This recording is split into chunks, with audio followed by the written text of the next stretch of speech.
Friends, मी शिवानी आपल्या daily mini blogs आणि तुमच्या घरीही सुद्धा उन्हाळी काम चालू झाले असेल. येस ना, येस, माझ्याही घरी सुरू झालेलं आहे उन्हाळी काम. आणि मला सकाळी सकाळीच मम्मीनं उठवलं होतं, कारण की पुन्हा ऊन खूप जास्त होते. त्यामुळे मम्मीचं म्हणणं होतं की आपण लवकर आवरून घेऊया. शाबूच्या पापड्या घालायच्या होत्या, मग त्यासाठी आम्ही शाबूच्या पापड्या घालण्यासाठी वरती आल्यात गच्चीवर.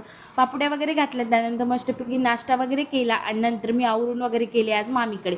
हो, माझ्या मामाचं बांधकाम चालू आहे म्हणून मामा वगैरे इथं कॉलनी शिफ्ट झालेले आहे, मग त्यामुळे आम्ही इकडे आलेलो होतात. काम होतं माझं त्यासाठी. आणि शंभू मस्तपैकी झोपला होता, किती क्यूट दिसायला आणि झोपेत. आणि त्यानंतर मग मस्तपैकी मामीचं थोडंफार काम वगैरे राहिलं होतं, तोपर्यंत मी टाईमपास वगैरे केला.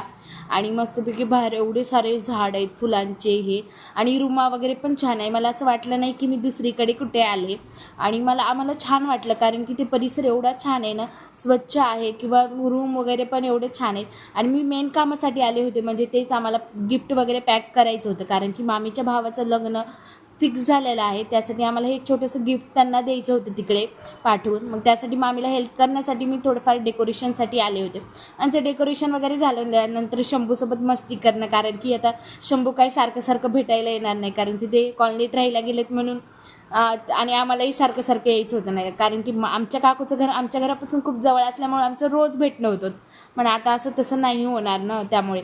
त्यानंतर मग आम्ही बाहेरही खूप सारे झाडं वगैरे होते आणि एवढं शांत वातावरण होतं ना, खरंच. मी तर माझं पूर्ण दिवसच तिथं घालवला आणि असं मला वाटलंच नाही मी नवीन कुठे आले.